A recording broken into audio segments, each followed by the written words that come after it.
Most of us are familiar with the standard account of how the universe began. There was an infinitely dense point of endless temperature and no size, called a singularity. This singularity exploded, creating all the space, energy, and matter that we know as our universe in an event called the Big Bang.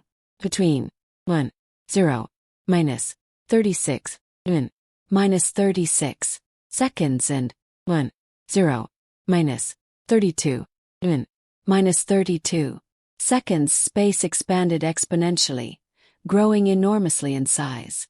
After this period, space continued to expand but at a much slower rate, eventually forming the universe we see today. This is known as the inflationary Big Bang theory, the most widely accepted explanation of the universe's origin.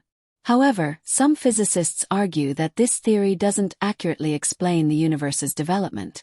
They propose that the universe existed before the Big Bang, expanding infinitely both in the past and the future. In this view, the Big Bang isn't a bang, but more like a rebound, a moment when a contracting universe reversed its course and began expanding.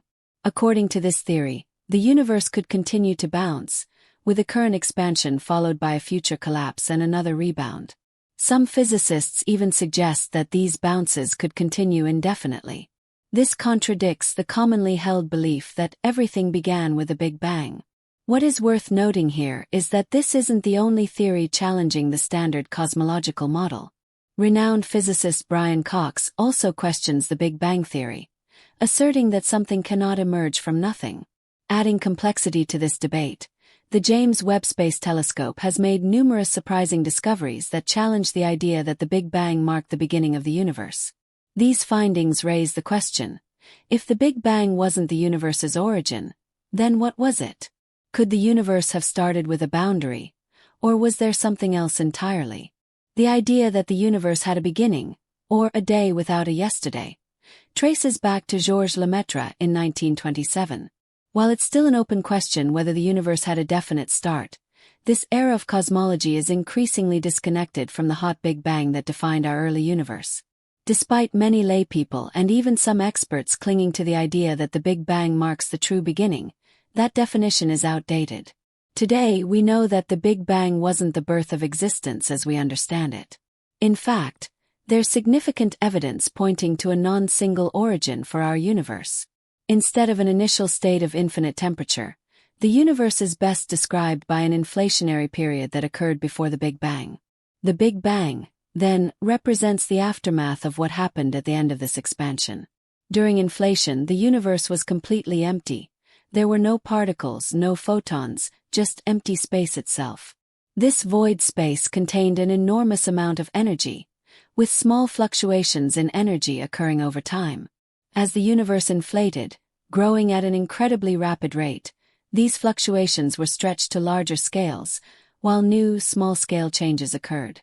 This superposition of fluctuations across various scales, from tiny to enormous, became a defining feature of the inflationary model. Inflation continued for a while, but eventually it would come to an end, not all at once. In fact, if you lived in an inflating universe, you'd likely experience a region where inflation ended, while other regions would continue to expand. In the area where inflation stopped, you could even detect what happened at the start of the Big Bang before that region disappeared from view. At the moment inflation ended, the energy intrinsic to space was converted into matter and radiation in a very brief but intense process, lasting only about 1, 0, minus 33, minus 33 seconds. This conversion raised the temperature rapidly, from just a few degrees above absolute zero to nearly 20 billion degrees in a short amount of time. Because the energy converted was so immense, everything in the universe, from massless photons to massive particles, would move near the speed of light, acting as radiation with vast amounts of dynamic energy. This transformation process, known as reheating, marks the beginning of the hot Big Bang phase. When inflation ends and the universe warms, the expansion rate slows down significantly. In an inflationary universe, space expands exponentially, with distant regions speeding away from each other. But once inflation stops and the universe heats up, more distant regions will begin to retreat from each other at a slower rate. From an external perspective, The region where inflation ends sees a drop in the rate of expansion, while the still inflating regions continue their rapid growth. Under inflation, the distance to any object doubles after a certain amount of time, and this doubling continues endlessly. However, when the Big Bang begins, the rate of expansion slows down. Once inflation is over, the expansion rate drops, and all objects will begin to recede from each other more slowly. This change in behavior is significant and marks the transition from inflation to the hot Big Bang. It's highly likely that, from the perspective of any given region in the universe, the end of inflation would mark a moment where expansion finished, followed by the formation of matter, antimatter, and radiation. These regions where inflation stops will begin to expand more slowly than areas where inflation continues, creating a unique region of spacetime. Eventually, these regions where the hot Big Bang occurred would rapidly move away from those areas still experiencing inflation, and they would no longer be able to interact.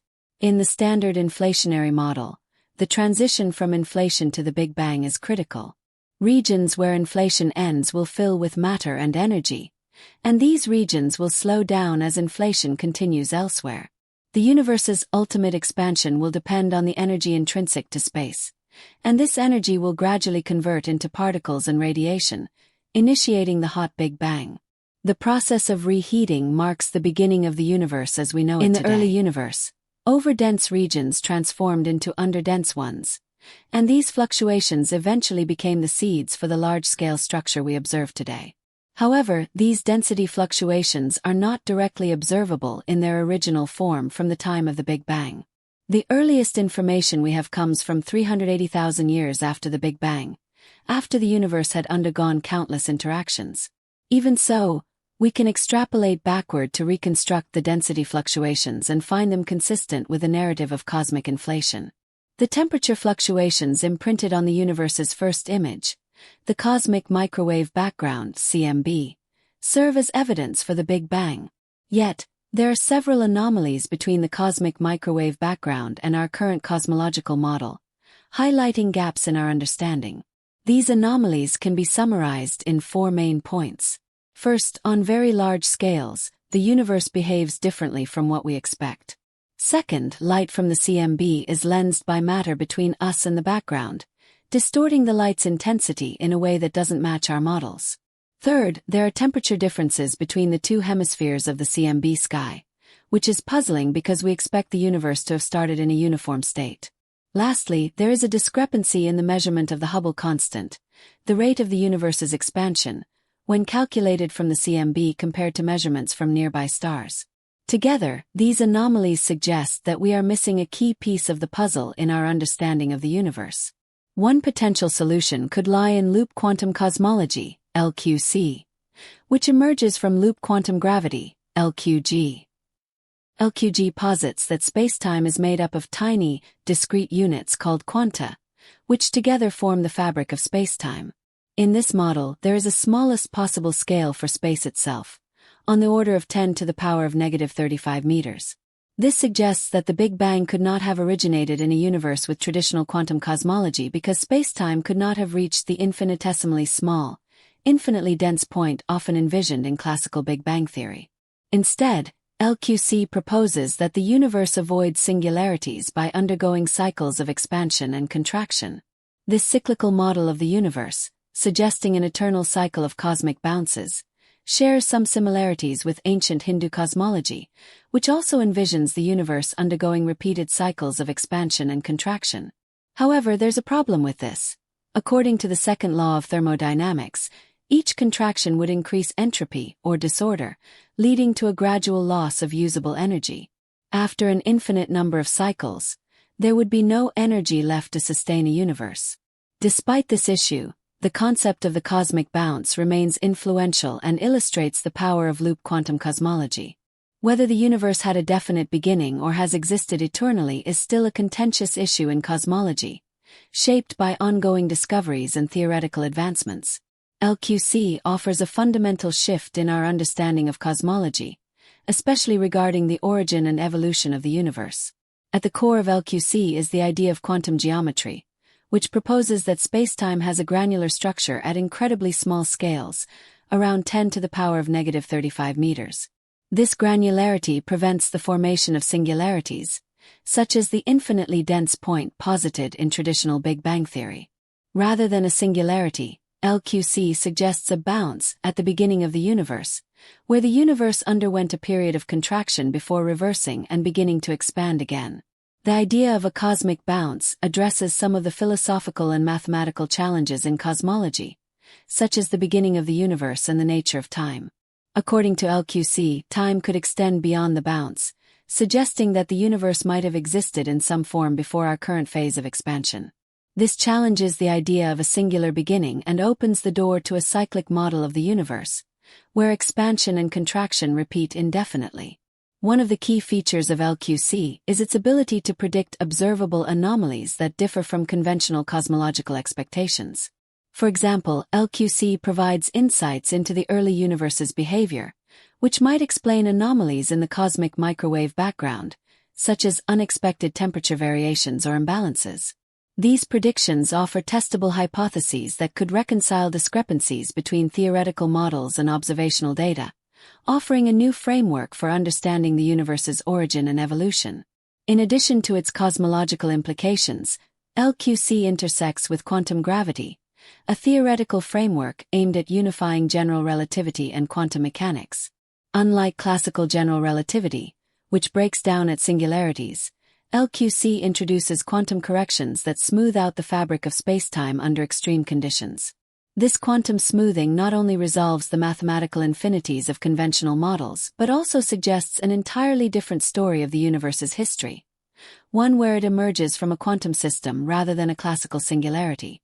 Moreover, LQC incorporates insights from loop quantum gravity, LQG, which posits that spacetime is composed of discrete loops or networks, much like a fabric woven from quantum strings. These loops interact with each other to define the mathematics of spacetime on the smallest scales. By applying LQG principles to cosmology, LQC bridges the gap between quantum theory and cosmological observations, providing a more comprehensive picture of the universe's dynamics, from its earliest moments to its ongoing expansion. The theoretical framework of LQC continues to evolve through ongoing research and computational simulations that explore its implications for cosmic development. Scientists are actively investigating how LQC might explain the formation of structures in the universe, such as galaxies and clusters, and whether it could provide new insights into phenomena like dark matter and dark energy. In conclusion, while the standard Big Bang theory remains the dominant model for the universe's origin, alternative hypotheses like loop quantum cosmology challenge conventional wisdom and offer new avenues for exploration.